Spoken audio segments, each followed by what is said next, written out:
Bonjour peuple de Dieu, c'est le pasteur Jérémie, aussi connu sous le nom de pasteur Loïc. Nous voulons écouter la parole de Dieu pour la semaine, mais avant tout, nous voulons commencer par une parole de prière. Alors, en signe de révérence à notre Père Céleste, à notre Dieu, baissons nos têtes et prions ensemble. Père éternel, Dieu de gloire, Dieu amour, Dieu fidèle, Dieu tout-puissant, toi qui règnes au-dessus de toutes choses, toi qui n'as pas de pareil sur la terre et dans les cieux, seul et véritable Dieu. Merci, ô Yahweh, roi des rois. Merci pour cette nouvelle opportunité que tu nous accordes de pouvoir nous retrouver dans ta présence. Nous venons nous abandonner complètement en tes mains, corps, âme et esprit, pensée et cœur, l'air, l'atmosphère, tout autour de nous et en nous. Que tu prennes le contrôle de toutes choses et que tu nous diriges, que tu nous amènes dans la profondeur de la révélation de ta parole. Nous venons nous lever contre tout ce qui ne glorifie point ton nom. Nous venons prendre autorité sur toute principauté des ténèbres, tout esprit méchant dans les lieux célestes, tout maître de ce monde obscur et toute puissance des ténèbres. Nous venons les lier, les renvoyer dans les groupes de l'enfer une fois pour toutes au nom de Jésus-Christ, car la parole de Dieu déclare qu'à la mention du nom de Jésus, tout genou dans les cieux, sur la terre et sous la terre, fléchira et toute langue confessera que Jésus-Christ est Seigneur à la gloire de Dieu le Père. Nous venons nous humilier au-devant de toi, implorant ta compassion. Que ta miséricorde, Seigneur, soit notre partage. Merci encore de nous avoir écoutés, de nous avoir exaucés. Que la gloire, l'honneur et la majesté te soient rendus. À toi le seul et véritable Dieu. Au nom de Jésus-Christ, nous avons ainsi prié. Amen. Alors nous allons prendre notre passage principal des Saintes Écritures dans le livre de Genèse, chapitre 2, verset 14. Nous lisons la parole de Dieu dans le livre de Genèse, chapitre 2, verset 14, au nom de Jésus-Christ. Le nom du troisième est Hiddekel. C'est celui qui coule à l'Orient, c'est-à-dire à l'Est, de la Syrie. Nous allons nous arrêter là pour aujourd'hui. Donc nous allons juste prendre la première partie de ce verset. Alors que le Seigneur bénisse sa parole, qu'elle vienne pleine de grâce, de vie, de révélation, de profondeur et de bénédiction au nom de Jésus-Christ. Amen. Alors pour cette semaine, le Seigneur voudrait nous entretenir sur le troisième fleuve d'Éden, le troisième fleuve du jardin d'Éden, Hiddekel. Le titre de notre enseignement pour cette semaine est le troisième fleuve du jardin d'Éden, Hiddekel. Le nom Hiddekel vient du verbe hébreu hadad, qui signifie être vif, rapide. Le glossaire hébreu de l'Ancien Testament suggère que le nom Hiddekel est dérivé du verbe hadak, signifiant piquer ou pointer, ou encore flèche. Donc, une flèche qui pointe quelque part. Par conséquent, Hiddekel pointe vers une direction. Donc, s'empresse d'indiquer une direction. Hiddekel oriente avec vive allure, dans une direction bien particulière. Hiddekel dirige quelqu'un vers un endroit particulier. Hiddekel se dirige vers l'Orient de la Syrie, c'est-à-dire vers l'est de la Syrie. Le nom Assyrie dérive de la ville Assur, car Assyrie signifie pays d'Assur ou pays d'Achur. Genèse chapitre 10, verset 22 dit: les fils de Sem furent Élam, Assur, Parchad, Lud et Aram. Et le nom Ashur vient du verbe hébreu Asher, qui signifie aller tout droit, ou Yacher, qui signifie être de niveau, c'est-à-dire droit, juste. Par conséquent, Hidékel pointe vers la droiture. Hidékel s'empresse de te diriger vers la voie de la justice. Hidékel montre à quelqu'un le chemin de la justice. Ainsi, le fait que Hidékel se dirige vers l'Orient de la Syrie, c'est-à-dire l'Est de la Syrie, c'est une prophétie de Jésus-Christ, car Jésus-Christ est le chemin vers une vie juste aux yeux de Dieu. Il est le chemin qui mène à la justice de Dieu. C'est pourquoi Jésus-Christ a dit dans Jean chapitre 14, verset 6, « Je suis le chemin, la vérité et la vie. Nul ne vient au Père que par moi. » Et Dieu parla par le prophète Ésaïe pour dire dans Ésaïe chapitre 35, verset 8 à 10, « Il y aura là un chemin frayé, une route qu'on appellera la voie sainte. Nul impur n'y passera, elle sera pour eux seuls.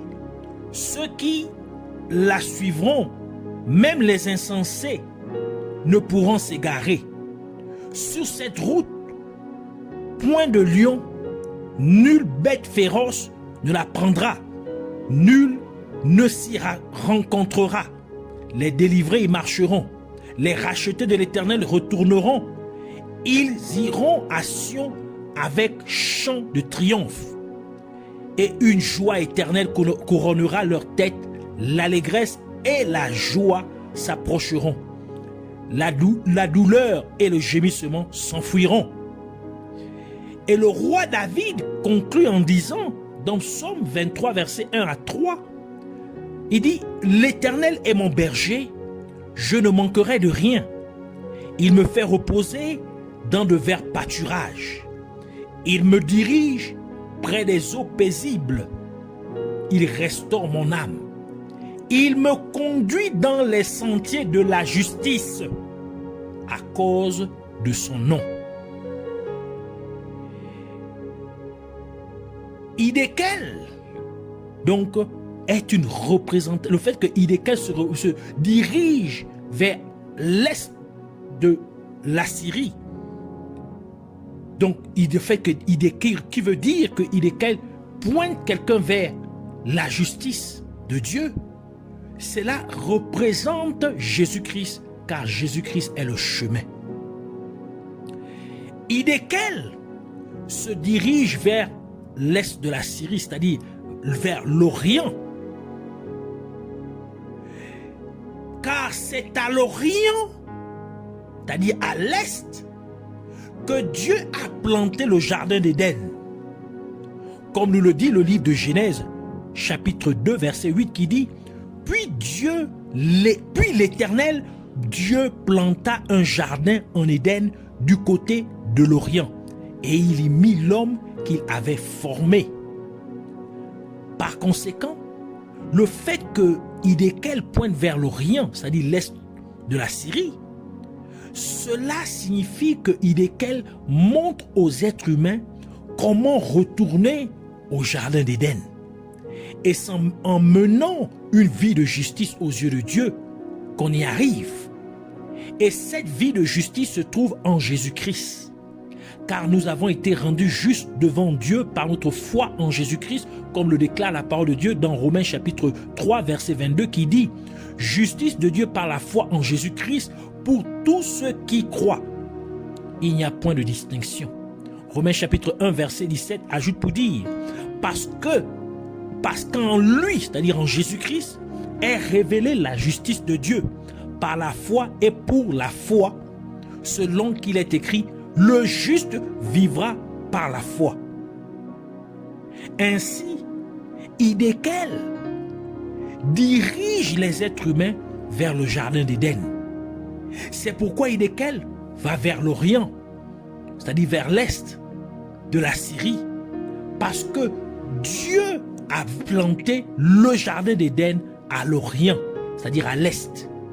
Et quand Adam et Ève furent chassés du jardin d'Éden, Dieu a également placé des chérubins avec une épée flamboyante à l'Orient du jardin d'Éden, c'est-à-dire à l'Est du jardin d'Éden, pour empêcher Adam et Ève de retourner au jardin d'Éden afin qu'il n'y ait point accès à l'arbre de vie, comme on peut le lire dans le livre de Genèse chapitre 3, verset 24 qui dit « C'est ainsi qu'il chassa », c'est-à-dire Dieu chassa Adam, et il mit à l'orient du jardin d'Éden les chérubins qui agitent une épée flamboyante pour garder le chemin de l'arbre de vie.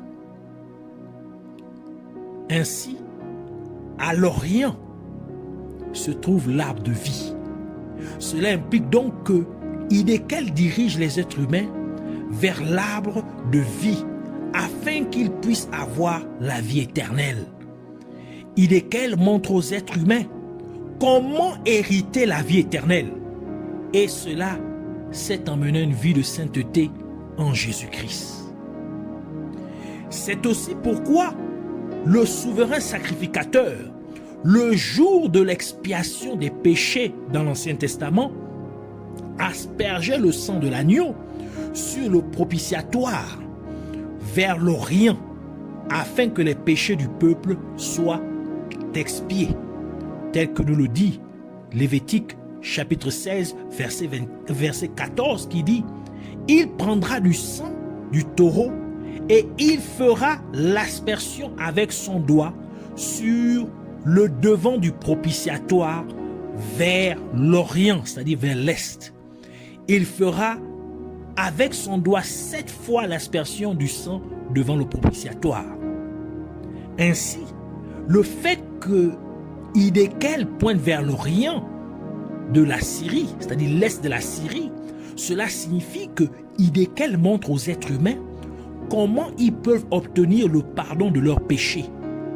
Et cela, c'est en acceptant Jésus-Christ comme leur Sauveur et Seigneur. C'est pourquoi la parole de Dieu dit dans Éphésiens chapitre 1 verset 7, « En lui, c'est-à-dire en Jésus-Christ, nous avons la rédemption par son sang, la rémission des péchés selon la richesse de sa grâce. » L'entrée du tabernacle de Dieu fait face à l'Orient, c'est-à-dire à l'Est. Et Dieu avait clairement indiqué que seul Moïse, Aaron et les fils d'Aaron devaient camper vers l'Orient, devant le tabernacle de Dieu, comme indiqué dans le livre de Nombres, Nombres chapitre 3 verset 38 qui dit « Moïse, Aaron et ses fils campaient devant le tabernacle à l'Orient devant la tente d'assignation au levant. Ils avaient la garde et le soin du sanctuaire, remis à la garde des enfants d'Israël, et l'étranger qui s'approchera sera puni de mort. » Et Moïse, Aaron et les fils d'Aaron étaient tous sacrificateurs de Dieu. Psaume 99 verset 6 qui dit « Moïse et Aaron parmi ses sacrificateurs » première partie du verset. Cela nous dit donc que le fait que Hidékel se dirige vers l'Orient de la Syrie, c'est-à-dire l'Est de la Syrie, signifie que Hidékel dirige les êtres humains vers le sacerdoce de Dieu, car l'entrée du temple de Dieu se trouve à l'Orient. Donc Hidékel dirige aussi les êtres humains vers l'entrée du temple de Dieu, car Moïse, Aaron et les fils d'Aaron étaient des sacrificateurs et ils se tenaient à l'entrée du temple de Dieu qui se trouvait à l'est. Donc Hidékel montre aux êtres humains comment entrer dans le tabernacle de Dieu, comment entrer dans le temple de Dieu. Il montre aux êtres humains, il dit aux êtres humains que pour entrer dans le tabernacle de Dieu, ils doivent être sacrificateurs de Dieu. Et ce sacerdoce, cette sacrificature est obtenue en étant en Jésus-Christ. Car Jésus-Christ est le chemin parce que Jésus-Christ a fait sacrificateur de Dieu le Père.